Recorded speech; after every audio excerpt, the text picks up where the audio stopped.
Malam menyimpan cerita yang jarang dibicarakan, tentang jalan yang sudah ditutup, tentang perjalanan pulang, dan tentang mereka yang tidak pernah sampai. Cerita ini bukan sekadar horor, tapi pengalaman yang mungkin pernah terjadi. Selamat mendengarkan.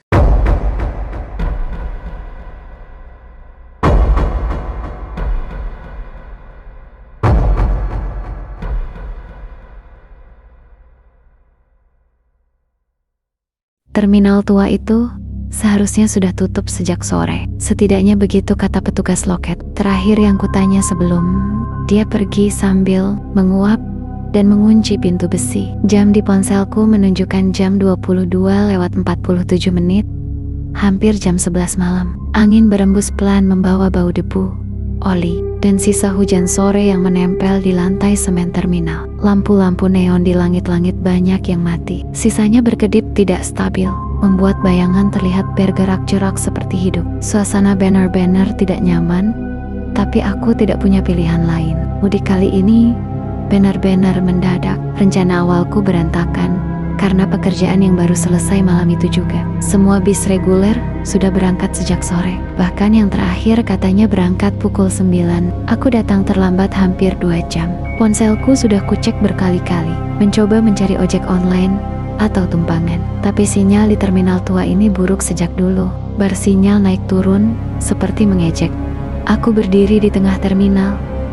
Ransel di punggung terasa makin berat. Bangku-bangku panjang yang biasanya penuh penumpang kini kosong, berdebu, dan beberapa kayunya sudah patah. Di sudut terminal, poster mudik lebaran tahan-tahan lalu masih tertempel. Warnanya pudar. Wajah orang-orang di poster itu seperti menatap kosong. Ada rasa aneh di dadaku.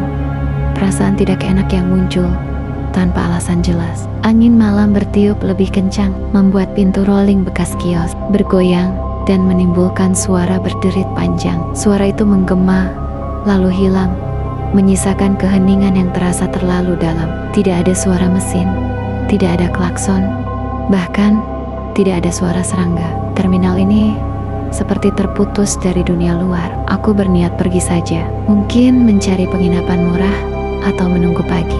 Kakiku sudah melangkah beberapa meter menuju pintu keluar terminal, ketika mataku menangkap sesuatu yang tidak seharusnya ada. Di ujung terminal, di jalur paling belakang yang biasanya dipakai bis malam, ada satu bis terparkir. Mesin menyala pelan, lampu depannya hidup, menyorot lantai terminal yang gelap. Cahaya kuning itu tampak kontras dengan sekelilingnya yang mati. Dadaku langsung terasa sesak. Aku berhenti, menatap bis itu lama. Perasaan tadi gak ada. Gumamku pelan, lebih ke diri sendiri. Bis itu tampak tua. Catnya kusam, sebagian mengelupas. Warnanya hijau gelap yang hampir hitam. Tulisan nama Po di samping sudah tidak terbaca jelas. Kacanya sedikit buram, seperti lama tidak dibersihkan. Yang membuatku makin heran, tidak ada satupun penumpang di dalam. Kursi-kursinya terlihat kosong dari luar. Aku menoleh ke sekitar, berharap ada petugas atau satpam yang mungkin belum pulang. Tidak ada siapa-siapa. Pos jaga kosong. Buku tamu terbuka di meja kecil. Halamannya berdebu. Lampu kabin bis itu tiba-tiba menyala, seolah baru dinyalakan. Pintu depannya terbuka perlahan dengan suara mendesis pelan. Bunyi itu terdengar jelas di tengah sunyi terminal, membuat bulu kudukku langsung berdiri. Jujur saja, saat itu aku ingin lari. Ada naluri kuat yang bilang, jangan dekat-dekat. Tapi di saat yang sama, ada pikiran lain yang lebih rasional, atau setidaknya berusaha rasional. Mungkin itu bis charteran. Mungkin sopirnya masih menunggu penumpang terakhir. Mungkin ini satu-satunya kesempatan aku bisa pulang malam itu.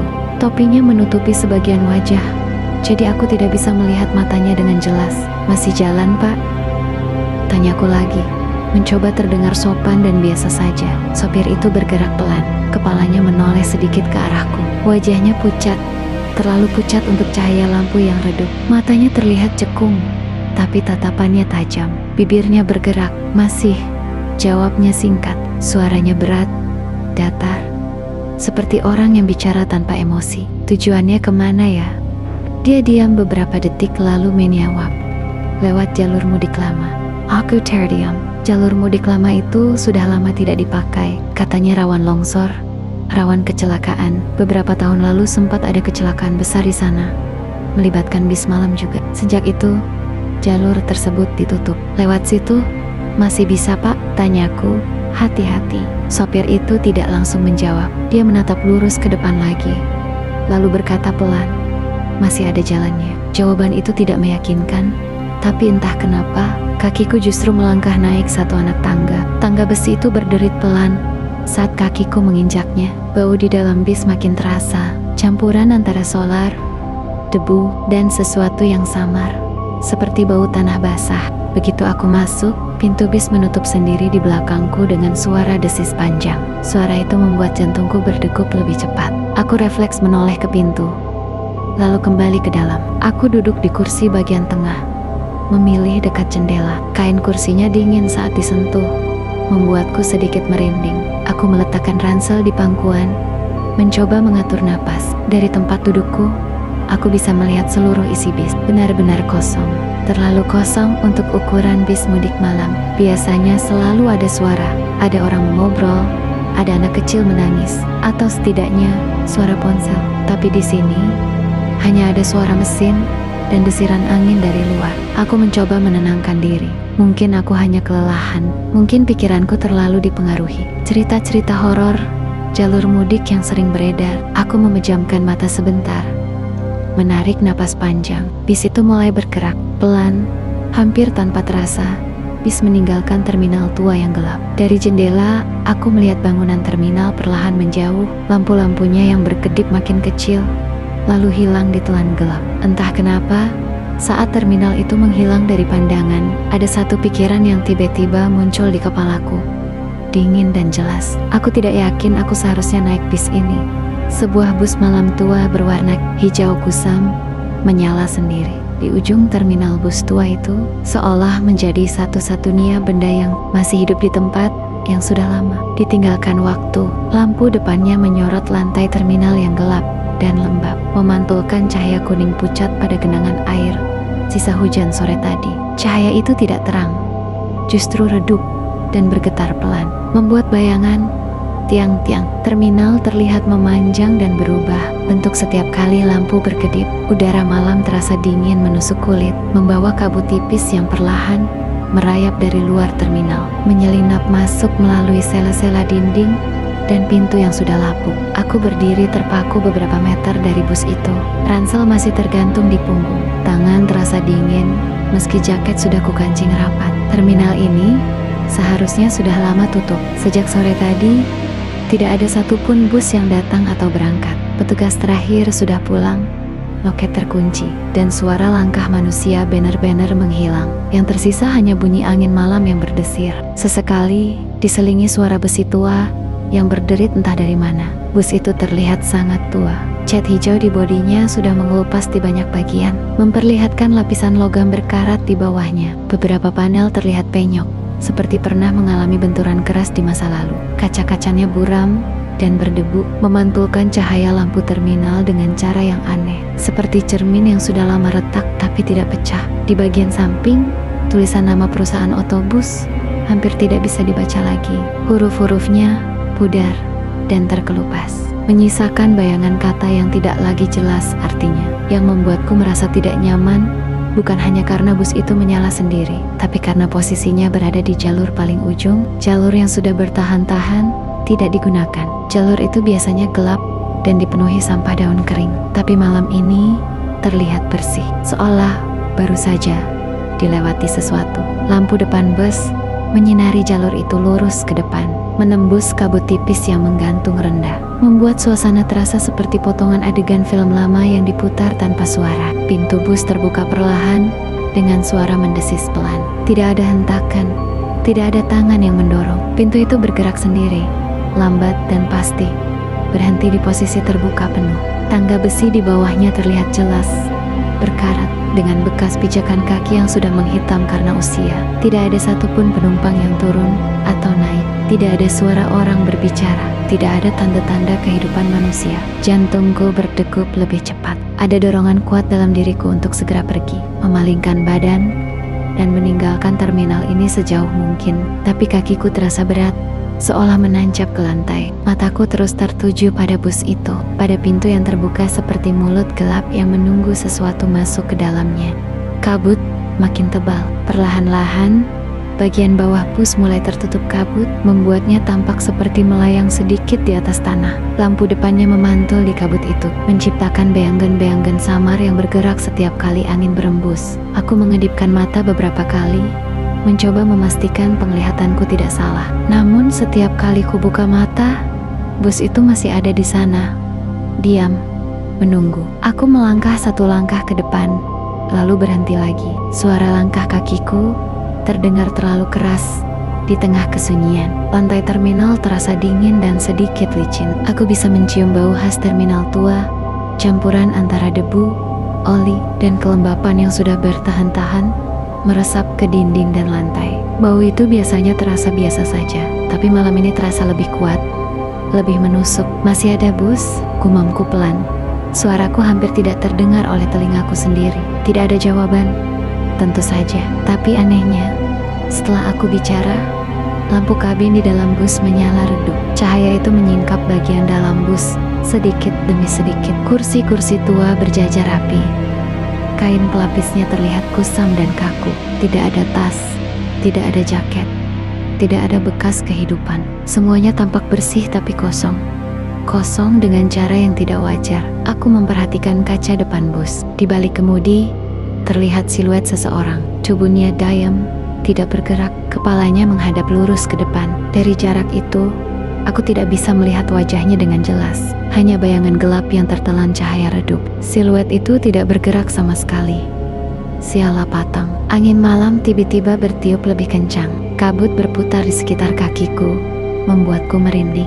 Spanduk mudik lama yang masih tergantung di dinding terminal berkibar pelan, mengeluarkan suara kain yang saling bergesek. Di sudut terminal, jam dinding tua berdetak pelan. Suaranya tidak teratur, seperti hampir berhenti. Aku mencoba mengingat-ingat apakah ada jadwal bus malam tambahan untuk musim mudik. Tapi setahuku, terminal ini sudah tidak melayani bus malam sejak lama. Jalur yang biasa dilewati bus ini pun sudah ditutup karena rawan kecelakaan. Pikiran itu membuat tengkukku terasa dingin. Pintu bus masih terbuka, tidak menutup, tidak bergerak lagi, seolah benar-benar menungguku. Aku menelan ludah, dadaku terasa sesak.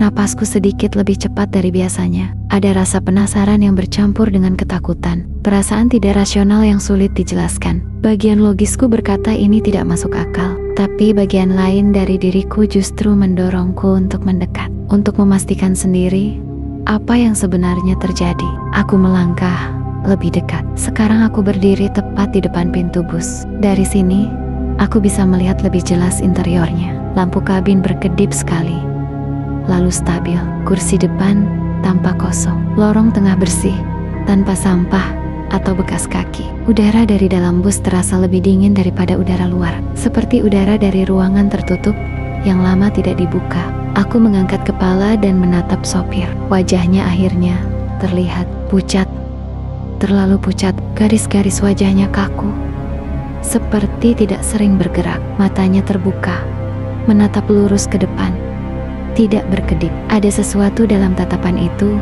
yang membuat perutku terasa mual, seperti menatap benda yang seharusnya tidak hidup, tapi sedang berpura-pura hidup. Tanpa menoleh, tanpa mengubah ekspresi, bibirnya bergerak. Naik, katanya pelan. Suaranya terdengar jelas, tapi juga terasa jauh, seolah berasal dari dalam ruang kosong. Aku tersentak. Tidak sadar aku mundur setengah langkah. Masih jalan? Tanyaku ragu, mencoba memastikan aku tidak salah dengar. Masih, jawabnya singkat. Hanya satu kata. Tidak ada tambahan, tidak ada penjelasan. Tapi kata itu cukup untuk membuat pintu bus terasa semakin terbuka lebar, semakin mengundang. Aku melirik ke belakang, ke arah pintu keluar terminal. Jaraknya tidak terlalu jauh. Aku masih bisa pergi, aku masih bisa berbalik, mencari tempat bermalam di Nanggu Peji. Tapi entah kenapa, bayangan terminal yang gelap dan sepi di belakangku terasa sama menyeramkannya. Dengan bus di depanku,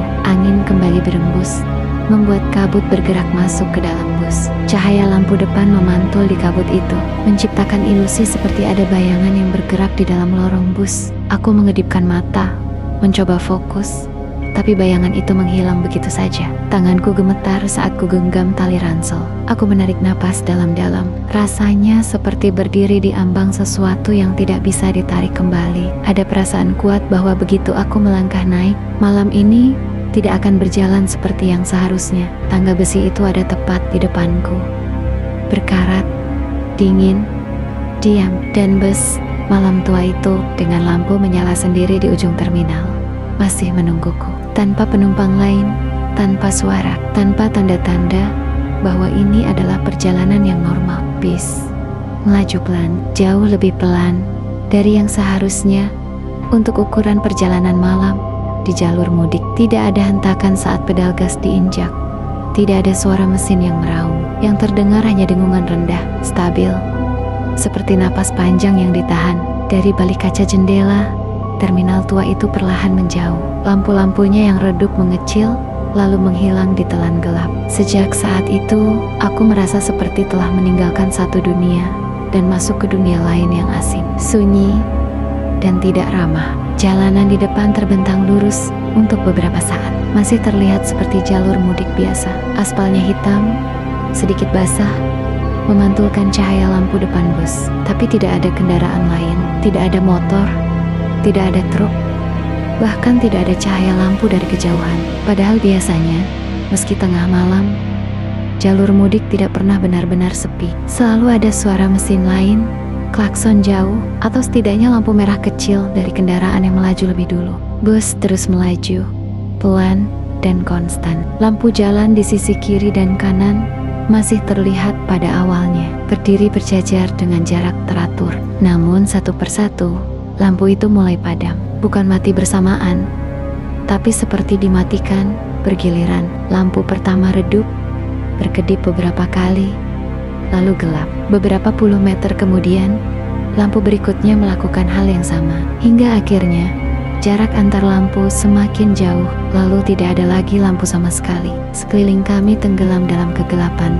Aku menggeser tubuh di kursi, mencoba mencari posisi yang lebih nyaman, tapi rasa tidak enak di dada justru semakin kuat. Aku melirik ke depan, ke arah sopir. Dia masih duduk tegak, kedua tangannya di kemudi. Pandangannya lurus, menembus gelap. Tidak ada ekspresi di wajahnya. Tidak ada gerakan kecil seperti orang yang menguap, menggaruk, atau menoleh. Dia terlalu diam. Aku mengeluarkan ponsel dari saku, berniat mengabari keluarga bahwa aku sudah di perjalanan. Meski jalurnya terasa aneh, layar ponsel menyala, tapi simbol sinyal di pojok atas langsung membuatku mengernyit. Tidak ada satupun batang sinyal, tidak LTE, tidak 4G, bahkan tulisan tidak ada layanan muncul jelas. Aneh, gumamku pelan. Aku mencoba mematikan, lalu menyalakan mode pesawat, berharap sinyal kembali. Tidak berubah.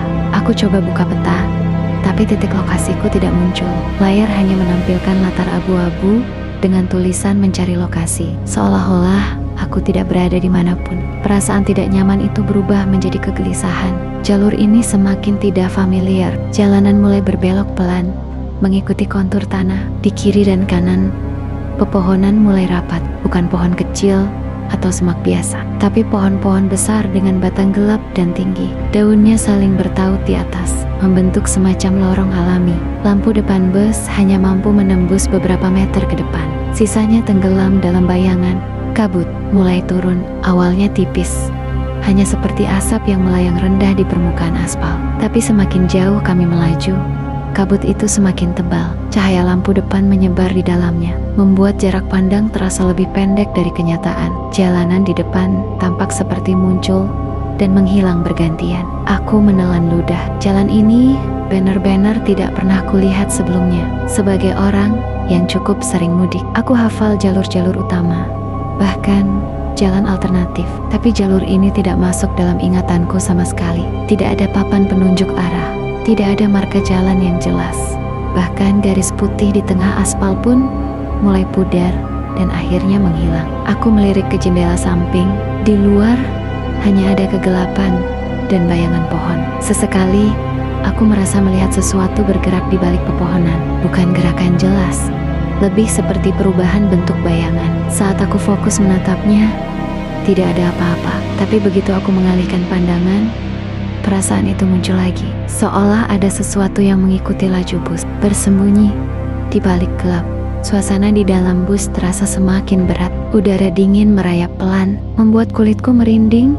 Meski jendela tertutup rapat, aku menarik jaket lebih erat. Bau di dalam bus juga berubah, bukan lagi sekadar bau debu dan kain tua, tapi ada aroma lembab yang lebih kuat, seperti tanah basah dan daun busuk. Bau yang biasanya tercium setelah hujan deras di hutan. Aku kembali melirik ke arah kursi belakang. Masih terlalu kosong. Lorong tengah tampak lebih panjang dari sebelumnya. Seolah bus ini memanjang tanpa aku sadari. Lampu kabin menyala redup, cahayanya kekuningan dan tidak merata. Beberapa bagian terlihat lebih gelap, seperti cahaya sengaja menghindarinya. Bus terus melaju tanpa suara tambahan. Tidak ada musik, tidak ada radio, tidak ada suara sopir berbicara atau bersenandung. Hanya dengungan mesin dan suara halus ban menyentuh aspal basah. Ritmenya konstan, membuat waktu terasa aneh, seperti berjalan lebih lambat dari biasanya. Aku mencoba memperkirakan, sudah berapa lama kami berjalan? 15 menit? 15 menit? 30 menit? Sulit mengatakan, tidak ada penanda waktu. Ponselku tidak membantu. Jam di dashboard bus tidak terlihat dari tempat dudukku. Yang aku tahu, jalur ini terasa terlalu panjang untuk sekadar jalan alternatif. Perasaan seperti diperhatikan semakin kuat, bukan seperti ada seseorang yang menatap dari satu arah, tapi seperti banyak pasang mata tak terlihat yang mengamati dari segala sisi, dari balik pepohonan, dari balik kabut, bahkan dari dalam gelap itu sendiri. Setiap kali aku menggerakkan kepala, perasaan itu tidak hilang. Aku mencoba memecah keheningan. "Pak," panggilku pelan. Suaraku terdengar asing di telingaku sendiri. Sopir tidak menjawab. "Pak, ini jalur mana ya?" tanyaku lagi, sedikit lebih keras. Beberapa detik berlalu, bus tetap melaju, tidak ada reaksi. Aku hampir berpikir dia tidak mendengarku. Ketika akhirnya suaranya terdengar, "Jalur lama," katanya singkat. "Ini masih jauh?" Tonyak, dia diam cukup lama sebelum menjawab. "Tergantung." Jawaban itu tidak menjelaskan apa-apa, justru membuat perutku terasa semakin tidak enak. Tergantung apa? Waktu, tujuan, atau sesuatu yang lain? Kabut semakin tebal. Sekarang, bagian bawah pepohonan hampir tidak terlihat. Akar-akar besar muncul di tepi jalan. Sebagian menonjol ke permukaan aspal seperti yari-yari hitam yang mencoba meraih. Jalanan menyempit, membuat bus harus melaju lebih pelan lagi. Anehnya, meski jalur terlihat sempit dan tua, bus ini bergerak dengan mulus, seolah jalan ini memang dibuat khusus untuknya. Aku mengusap wajah, mencoba menenangkan diri. Mungkin ini hanya sugesti, mungkin aku terlalu lelah, tapi tubuhku tidak berbohong. Jantungku berdebar lebih cepat dari normal. Telapak tanganku dingin dan sedikit berkeringat. Setiap indraku terasa lebih peka, menangkap hal-hal kecil yang biasanya terabaikan. Di luar, angin bertiup pelan, membuat kabut bergerak seperti makhluk hidup. Sesekali, bayangan pepohonan tampak seperti sosok berdiri, tapi kembali menjadi pohon saat lampu depan mendekat. Aku tidak berani terlalu lama menatap keluar. Aku kembali menunduk, menatap ponsel yang masih tanpa sinyal. Di layar gelap itu, pantulan wajahku terlihat pucat. Mataku tampak lebih cekung dari biasanya. Antaksas, aku merasa pantulan itu bergerak sedikit terlambat dibanding gerakanku sendiri. Aku cepat-cepat mematikan layar. Bus melaju terus, menembus kabut dan gelap, tanpa tanda-tanda akan berhenti. Jalan ini terasa seperti tidak punya awal dan akhir, seperti lorong panjang yang sengaja dibuat untuk menjauhkan siapapun dari dunia yang dikenal. Dan di tengah perjalanan itu, dengan sinyal yang hilang, jalan yang asing, dan perasaan diawasi yang tidak kunjung reda, satu kesadaran pelan-pelan tumbuh di pikiranku, dingin dan menakutkan. Aku tidak tahu lagi kemana bus ini membawaku. Dan yang lebih menakutkan, aku mulai ragu, apakah aku masih berada di jalur yang seharusnya dilalui oleh orang hidup. Kasat mata yang menahan kepalaku agar tidak bergerak. Sejak kapan ada orang lain di dalam bus ini? Pertanyaan itu muncul pelan, tapi langsung membuat dadaku sesak. Padahal sebelumnya aku yakin kursi-kursi belakang kosong, terlalu kosong. Sekarang, ketika aku menoleh sedikit saja, bayangan-bayangan itu ada. Tidak creepy, tidak bergerak, tidak bersuara. Awalnya aku pikir itu hanya efek lampu kabin yang redup, bayangan kursi yang menipu mata. Aku mengedipkan mata beberapa kali, menarik napas dalam-dalam, mencoba meyakinkan diri bahwa aku hanya kelelahan. Tapi bayangan itu tidak menghilang, justru semakin jelas. Ada 3, mungkin 4 orang, duduk di baris tengah hingga belakang. Posisi mereka tegak, seperti penumpang yang patuh, menghadap lurus ke depan. Tidak ada yang bersandar malas, tidak ada yang memainkan ponsel, tidak ada yang tidur. Mereka terlalu... Jantungku berdetak keras. Setiap detaknya terasa di telinga, menenggelamkan dengungan mesin bus yang sejak tadi konstan. Aku mencoba menghitung napas. 1, 2, tapi udara terasa berat, seolah bus ini kehabisan oksigen. Bau lembab yang sejak tadi tercium kini bercampur dengan aroma lain yang lebih menusuk, seperti besi berkarat dan tanah basah yang lama tidak tersentuh matahari. Aku menoleh sedikit lebih jauh, memaksa mataku menyesuaikan dengan gelap. Lampu kabin tidak pernah benar-benar mati, tapi cahayanya seperti sengaja dilemahkan. Kekuningannya membuat warna kulit para penumpang itu tampak tidak wajar, pucat, hampir abu-abu. Wajah mereka kaku, tanpa ekspresi, mulut tertutup rapat, bibir tipis seperti sudah lama tidak digerakkan. Aku tidak bisa melihat napas mereka, tidak ada naik turun dada, tidak ada tanda-tanda kehidupan kecil yang biasanya tidak disadari. Tapi kini sangat aku harapkan ini. Tadi mereka ada, gumamku pelan, nyaris tanpa suara. Aku mencoba mengingat-ingat naik bus. Aku yakin tidak berpapasan dengan siapapun. Tidak ada suara langkah lain, tidak ada orang yang naik setelah aku. Pintu bus tertutup, lalu kami melaju. Sepanjang perjalanan, aku tidak mendengar suara batuk, gesekan pakaian, atau bahkan desah napas selain milikku sendiri. Jadi dari mana mereka datang? Tanganku mencengkeram ujung kursi dengan kuat. Kulit jok terasa dingin dan sedikit lembab, membuat telapak tanganku semakin berkeringat. Aku ingin berpaling, ingin pura-pura tidak melihat apapun, tapi rasa ingin tahu bercampur takut menahanku. Ada dorongan aneh untuk memastikan, untuk tahu dengan pasti apakah yang kulihat ini nyata atau hanya permainan pikiranku yang mulai runtuh. Aku menoleh lebih lama. Wajah-wajah itu kini terlihat jelas.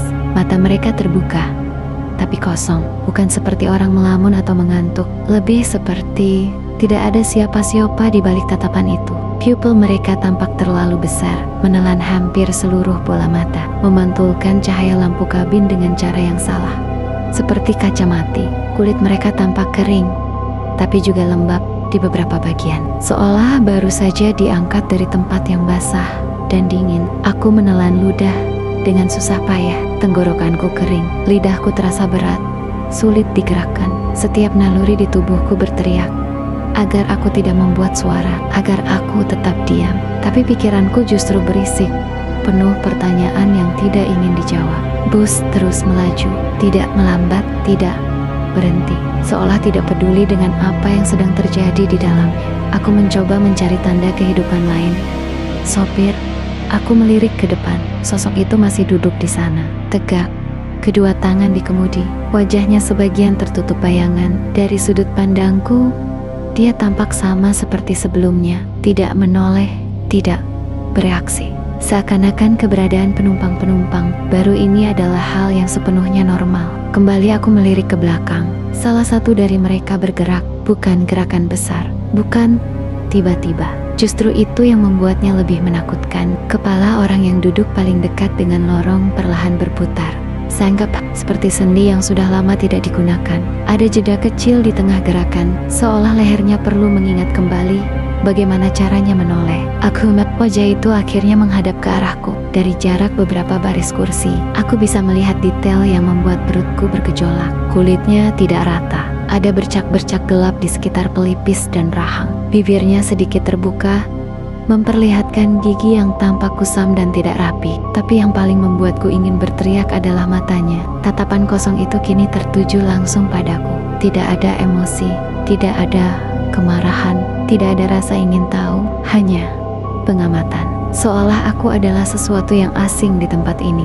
Aku menahan napas, takut suara sekecil apapun akan memicu sesuatu yang lebih buruk. Detik demi detik terasa panjang, meregang seperti karet yang hampir putus. Mataku terasa panas, tapi aku tidak berani berkedip. Aku takut jika aku menutup mata walau hanya sesaat, ketika aku buka lagi, jaraknya akan lebih dekat. Penumpang itu tidak tersenyum, tidak berbicara. Kepalanya hanya miring sedikit, dengan sudut yang tidak nyaman untuk dilihat manusia hidup. Lehernya tampak terlalu kaku, tapi juga terlalu lentur. Aku bisa bersumpah, selama beberapa detik itu, aku melihat sesuatu bergerak di bawah kulitnya, seperti ada yang merayap pelan. Aku akhirnya tidak kuat lagi. Aku memalingkan wajah, menatap lurus ke depan.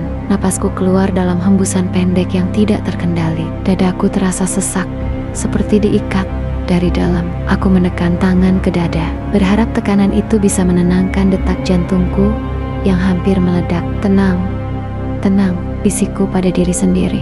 Meski suaraku nyaris tidak terdengar, aku mencoba rasional. Mungkin mereka penumpang yang naik tanpa kusadari. Mungkin mereka tidur dengan mata terbuka. Mungkin cahaya membuat semuanya terlihat lebih menyeramkan dari kenyataan. Tapi setiap alasan itu runtuh begitu saja, karena tubuhku tidak percaya satupun.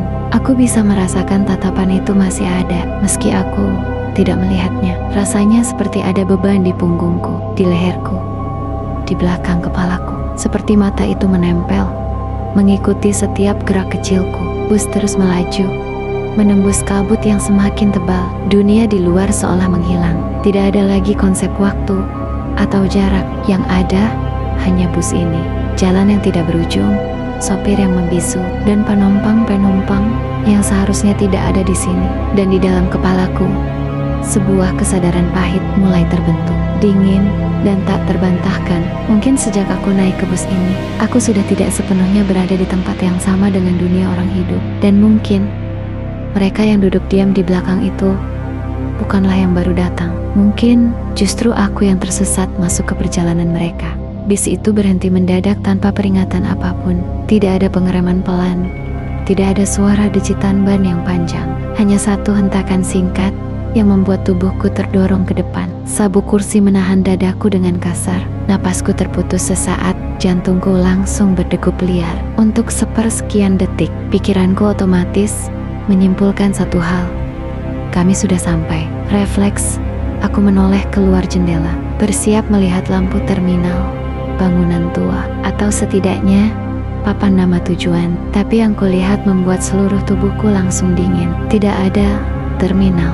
Di luar hanya terbentang tanah luas yang gelap, tidak rata, ditumbuhi rumput liar yang tumbuh tidak beraturan. Kabut menggantung rendah, bergerak pelan di antara gundukan tanah. Dan di sana berdiri nisan-nisan tua, banyak, sebagian miring, sebagian hampir tenggelam ke dalam tanah. Batu-batu nisan itu tampak kusam, tulisannya pudar dan sulit dibaca dari jarak ini. Beberapa bahkan retak, seperti sudah lama tidak ada yang merawatnya.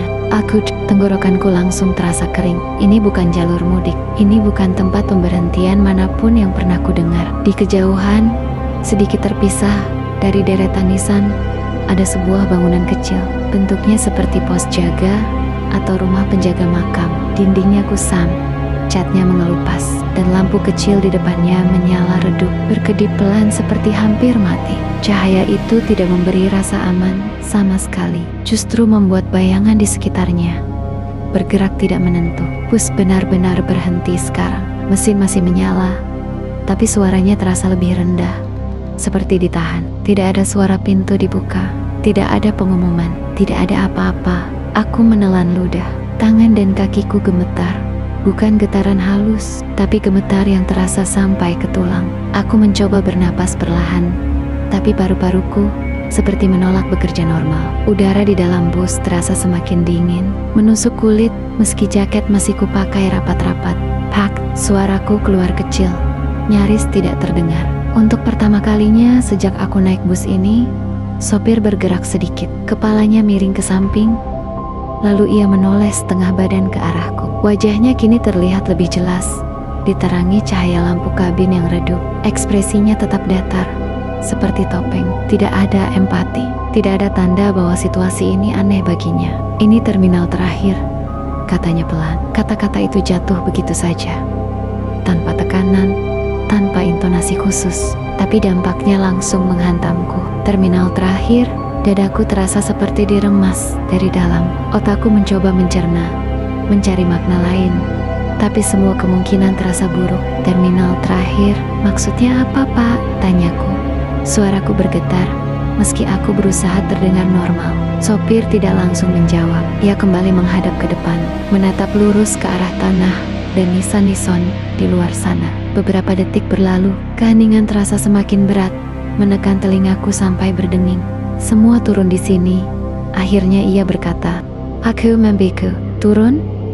Di sini, di tengah makam. Sebelum aku sempat bertanya lebih jauh, sesuatu di belakangku bergerak. Bukan suara keras, bukan langkah yang jelas, hanya gesekan halus, seperti kain yang bergeser pelan. Tapi di tengah keheningan total, suara sekecil itu terasa memekakan. Aku menoleh perlahan, sangat perlahan, seolah setiap derajat pergerakan kepalaku membutuhkan izin dari rasa takut yang mencengkeram. Penumpang-penumpang di belakang mulai berdiri, satu persatu.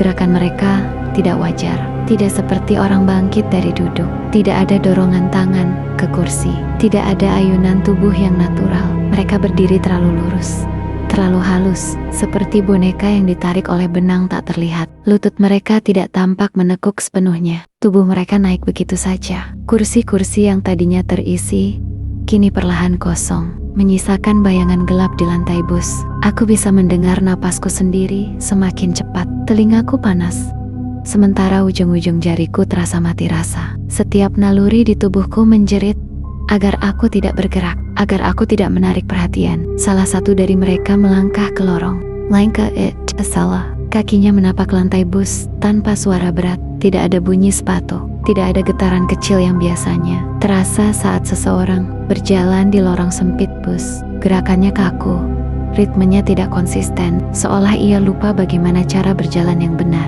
Yang lain menyusul. Aku duduk terpaku di kursiku. Tubuhku kaku seperti membatu. Aku tidak berani mengalihkan pandangan terlalu lama. Tapi aku juga tidak bisa memejamkan mata. Wajah-wajah itu kini lebih jelas, pucat, kosong, tanpa kehidupan. Mata mereka terbuka, tapi tidak benar-benar melihat, seperti hanya mengikuti satu instruksi sederhana. Turun, satu demi satu, mereka bergerak ke depan, melewatiku. Saat sosok pertama melewati kursiku, hawa dingin yang dibawanya membuat bulu kuduku berdiri. Bau tanah basah dan daun busuk yang kuat menusuk hidungku. Aku refleks menahan napas, takut aroma itu akan membuatku muntah. Aku menunduk sedikit, tidak berani menatap wajah mereka terlalu lama. Tapi dari sudut mataku, aku bisa melihat detail yang membuat perutku bergejolak. Kulit mereka tampak terlalu tipis, seperti menempel langsung ke tulang. Ada bercak gelap di leher dan pergelangan tangan. Beberapa tampak tidak. Ada bagian yang seharusnya tidak terlihat, tapi tertutup samar oleh bayangan. Pintu bus terbuka dengan suara mendesis pelan. Kabut dari luar langsung masuk, merayap ke lantai bus, seperti makhluk hidup yang lapar. Penumpang-penumpang itu turun satu persatu, menghilang ke dalam kabut dan kegelapan tanah makam. Tidak ada yang menoleh, tidak ada yang berbicara. Aku ingin berteriak, aku ingin berlari, tapi tubuhku tidak mau bergerak, seolah kursi ini menahanku, seolah aku belum diizinkan. Aku menoleh ke arah sopir. Mataku memohon tanpa kata. "Pak, saya mau turun di terminal kota. Ini bukan tujuan saya."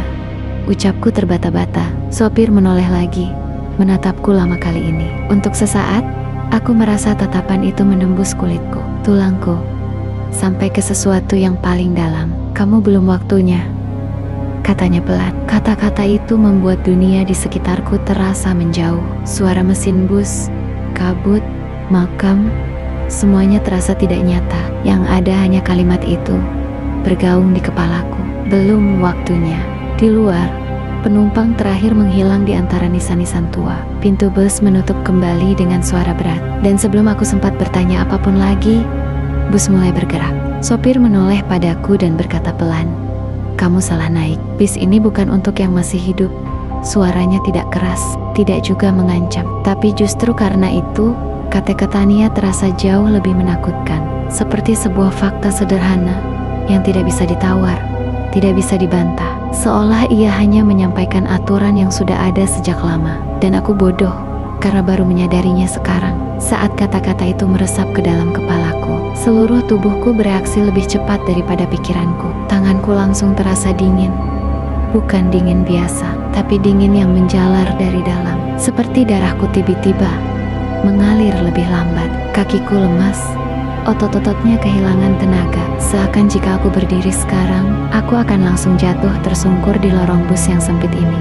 Aku membuka mulut, ingin menyangkal, ingin tertawa gugup dan mengatakan bahwa ini hanya lelucon buruk. Tapi tidak ada suara yang keluar. Tenggorokanku terasa mengunci, lidahku berat, kaku, seperti bukan milikku sendiri. Di dadaku, jantungku berdegup terlalu cepat. Begitu keras sampai rasanya bisa terdengar oleh siapapun di dalam bus. Namun anehnya, di tengah semua itu, bus tetap sunyi. Tidak ada suara panik lain, tidak ada teriakan, tidak ada kekacauan.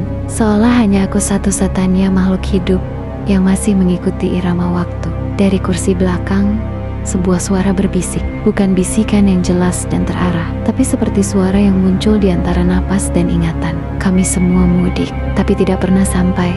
Aku menelan ludah dengan susah payah dan perlahan menoleh ke arah sumber suara itu. Penumpang-penumpang yang tadi berdiri kini berhenti bergerak. Mereka berdiri di lorong dan di antara kursi, menghadap ke depan. Sebagian menghadap ke arahku. Wajah-wajah pucat itu terlihat lebih jelas sekarang. Mata mereka kosong, tapi bukan kosong seperti orang linglung. Kosong seperti rumah yang sudah lama ditinggalkan penghuninya, hanya menyisakan dinding dan debu kenangan. Salah satu dari mereka, seorang pria dengan jaket lusuh dan helm motor, masih tergantung di lengannya. Mengangkat wajahnya sedikit. Di pelipisnya terlihat bekas luka menghitam, seperti bekas benturan keras. Ada garis darah kering yang membelah alisnya. Ia tidak terlihat marah, tidak juga sedih. Ekspresinya datar, hampir pasrah. "Aku berangkat malam-malam," katanya pelan. Suaranya serak seperti berasal dari tenggorokan yang sudah lama tidak digunakan. "Pengen cepat sampai." Jalanan sepi. Lampu jalan satu-satu mati. Aku pikir aman. Terasa seperti potongan puzzle yang jatuh ke tempatnya.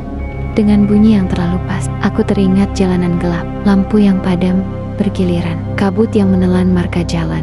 Semua itu bukan sekadar suasana, itu adalah saksi. Seorang perempuan di sisi lain lorong ikut berbisik. Suaranya nyaris tidak terdengar. Rambutnya panjang, kusut, sebagian menutupi wajahnya. Truk dari arah berlawanan. Aku mengantuk sedikit saja keluar jalur. Ia berhenti, lalu tersenyum tipis.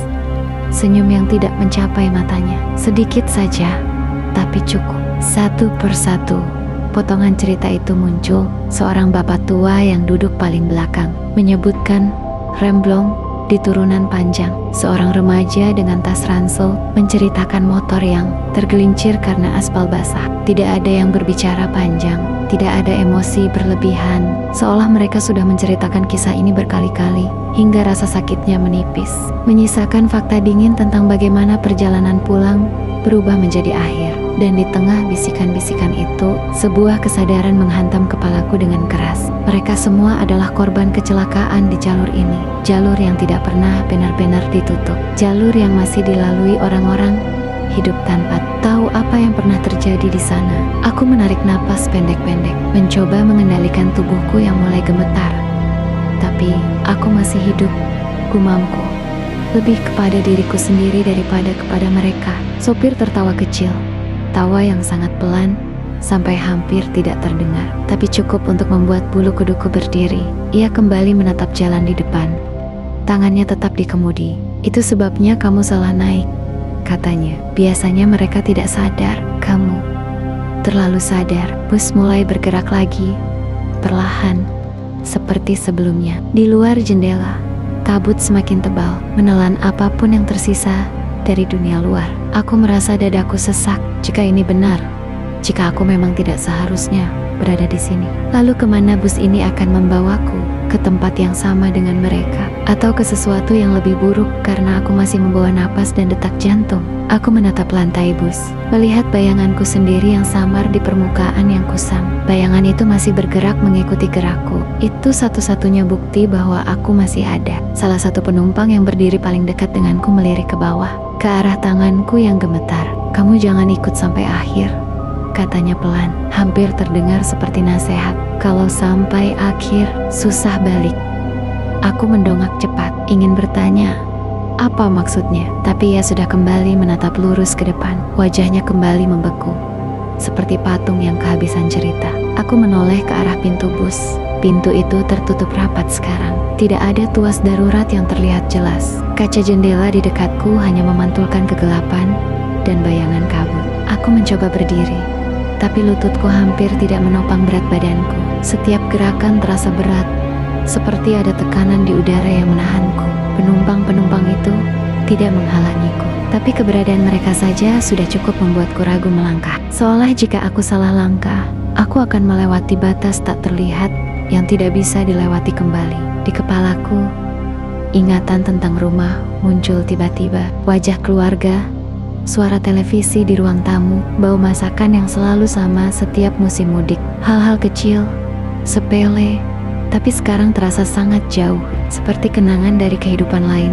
Aku sadar betapa tipisnya garis yang memisahkan aku dari mereka yang berdiri di bus ini. Sedikit terlambat naik bus lain, sedikit berbeda keputusan, dan mungkin aku tidak akan bertanya apapun. Aku akan duduk diam, kosong, menunggu terminal terakhir, tanpa pernah benar-benar tahu apa yang hilang. Bisikan itu kembali terdengar, lebih banyak sekarang, saling tumpang tindih, tentang rumah yang tidak pernah mereka capai, tentang orang-orang yang menunggu tanpa tahu, tentang perjalanan yang seharusnya singkat, tapi berubah menjadi selamanya. Aku menutup mata sejenak, mencoba mengumpulkan keberanian. Aku tidak tahu bagaimana caranya, tidak tahu kapan, tapi satu hal jelas di pikiranku yang kacau, aku tidak boleh sampai ke tujuan akhir bus ini. Saat aku membuka mata lagi, sopir kembali menoleh sedikit, seolah bisa merasakan pikiranku. Untuk pertama kalinya, ada sesuatu seperti simpati di wajahnya, tipis dan cepat menghilang. Kalau kamu mau turun, katanya pelan, kamu harus benar-benar yakin mau hidup. Kata-kata itu menggantung di udara, lebih berat daripada ancaman manapun. Bus terus melaju, membawa penumpang yang tidak pernah sampai, dan satu orang yang masih punya kesempatan, meski ia belum tahu seberapa mahal harga yang harus dibayar untuk kembali. Aku terbangun dengan tubuh terbaring miring di pinggir jalan. Pipiku menempel langsung pada tanah yang dingin dan sedikit lembab. Kepalaku terasa berat, seperti habis terbentur sesuatu yang keras, dan seluruh badanku pegal, seolah baru saja melakukan perjalanan jauh tanpa henti. Saat aku membuka mata perlahan, cahaya pucat mulai merambat di langit. Bukan gelap malam lagi, tapi juga belum benar-benar terang. Di kejauhan, suara azan subuh menggema, panjang dan sendu, memecah keheningan dengan cara yang membuat dadaku terasa sesak. Untuk beberapa detik, aku hanya diam, mencoba memahami di mana aku berada dan kenapa aku ada di sini. Aku mendorong tubuhku untuk duduk. Tanganku gemetar, bukan karena dingin pagi semata, tapi karena perasaan asing yang masih menempel, seperti sisa mimpi buruk yang belum sepenuhnya hilang. Aku melihat sekeliling, tidak ada bis, tidak ada terminal tua, tidak ada lorong sempit dengan lampu kuning redup. Yang ada hanya jalan aspal tua yang retak di sana-sini, sebagian ditumbuhi rumput liar. Kabut tipis masih menggantung rendah, bergerak pelan mengikuti hembusan angin pagi. Di sisi jalan, pohon-pohon besar berdiri diam, batangnya gelap dan kasar, sama seperti yang kulihat dari jendela bus malam itu. Aku menelan ludah dan memaksa ingatanku bekerja. Ingatan tentang sopir dengan wajah datar, tentang penompang-penompang yang berdiri kaku di lorong, tentang bisikan yang mengatakan mereka mudik tapi tidak pernah sampai. Semua itu terasa begitu nyata, terlalu detail untuk disebut mimpi. Jantungku kembali berdegup cepat. Aku menoleh ke arah jalan, setengah berharap melihat bus hijau kusam itu masih terparkir di kejauhan. Tapi jalanan kosong, sunyi, tidak ada tanda-tanda kehidupan, kecuali suara azan yang masih bergema. Kini terasa lebih dekat, lebih nyata. Aku bangkit berdiri dengan susah payah. Kakiku sedikit goyah, tapi masih sanggup menopang tubuhku. Saat itulah aku melihat papan kayu tua di pinggir jalan, sedikit miring. Sebagian tulisannya sudah pudar dimakan waktu dan cuaca. Aku melangkah mendekat, langkahku pelan dan ragu, seperti ada bagian dalam diriku yang takut membaca apa yang tertulis di sana. Ketika jarakku cukup dekat, tulisannya terlihat jelas. Jalur mudik lama dicat permanen. Huruf-hurufnya dicat hitam, tapi cat itu sudah retak dan mengelupas. Papan itu tampak sangat tua, seolah sudah berdiri di sana selama bertahun-tahun, mungkin puluhan tahun. Aku menatapnya lama, dan rasa dingin menjalar lagi di tengkuk. Jalur mudik lama. Kata-kata itu langsung terhubung dengan semua yang kualami malam tadi. Jalan gelap, tanpa marka, lampu jalan yang mati satu persatu, kabut yang turun terlalu tebal. Aku mundur selangkah, napasku memburu. Jadi, itu nyata, gumamku pelan. Aku menoleh ke belakang, mengikuti arah jalan itu memanjang. Jalanan tersebut tampak seperti berakhir begitu saja. Beberapa ratus meter ke depan, tertutup semak dan pohon tumbang. Seolah alam sendiri berusaha menelan jalur itu, menghapusnya dari peta dan ingatan manusia. Tidak heran jika tidak ada kendaraan yang lewat. Tidak heran jika ponselku tidak mendapat sinyal. Jalur ini memang sudah ditutup. Jalur yang seharusnya tidak lagi dilalui siapapun. Jalur yang seharusnya. Kesal perutku mual saat sebuah pikiran muncul, dingin dan tajam. Kalau jalur ini sudah ditutup permanen, lalu bus apa yang tadi malam membawaku? Dan penumpang itu, dari mana mereka berasal? Suara azan selesai, menyisakan keheningan yang terasa lebih berat dari sebelumnya. Aku mendengar burung-burung mulai berkicau, suara pagi yang seharusnya menenangkan. Tapi bagiku, suara itu justru terdengar aneh, seperti datang dari dunia lain. Aku menyentuh lenganku sendiri, meremasnya pelan, memastikan aku benar-benar hidup, benar-benar di sini. Kulitku hangat. Aku bisa merasakan sakit kecil saat ku keraskan sedikit cubitannya.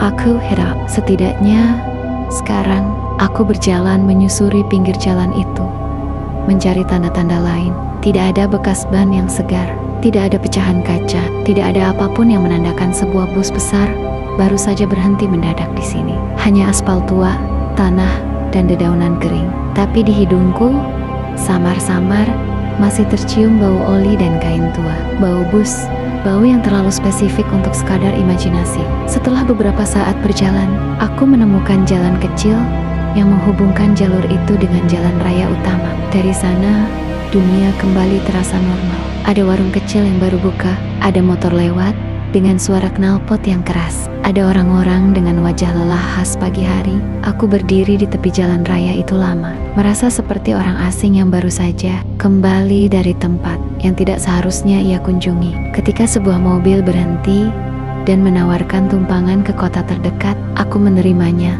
tanpa banyak bicara. Sepanjang perjalanan, aku hanya menatap keluar jendela, memastikan pemandangan itu nyata, tidak berubah menjadi kabut atau kegelapan lagi. Hari-hari setelah kejadian itu berjalan normal, terlalu normal. Bahkan aku pulang ke rumah, bertemu keluarga, merayakan lebaran seperti biasa. Tidak ada yang percaya ceritaku sepenuhnya. Mereka mengira aku kelelahan, mungkin pingsan di pinggir jalan karena terlalu memaksakan diri. Aku tidak memaksa mereka percaya. Ada bagian dalam diriku yang justru lega karena mereka tidak tahu. Karena jika mereka tahu, mungkin aku harus menjawab pertanyaan-pertanyaan yang bahkan aku sendiri tidak punya jawabannya. Tapi ada satu hal yang tidak pernah kembali normal. Sejak hari itu, setiap lebaran, tepat di tengah malam, aku selalu terbangun dengan perasaan yang sama. Dada terasa sesak, udara terasa dingin, meski cuaca sedang panas. Dan dari kejauhan, dari arah yang seharusnya tidak lagi ada jalan, aku mendengar suara itu. Suara mesin bus. Dengungan rendah, stabil, seperti napas panjang yang ditahan.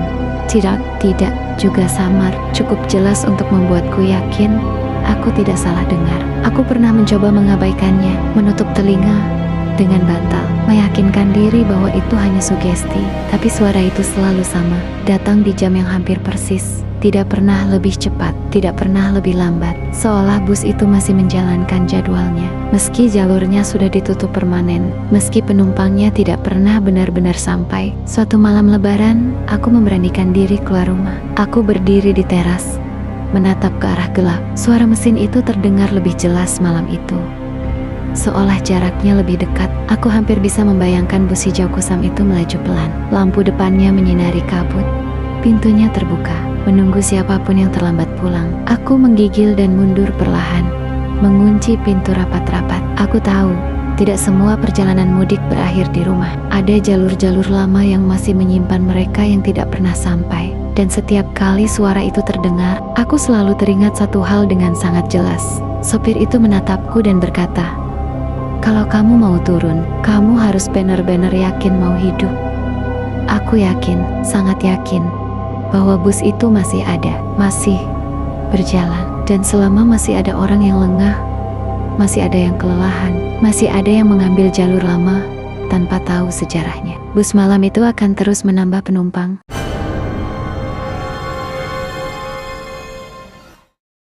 Tidak semua perjalanan pulang berakhir di rumah.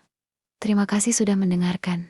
Jangan lupa subscribe, like, share, dan nyalakan lonceng notifikasi, agar kamu tidak ketinggalan cerita horor berikutnya.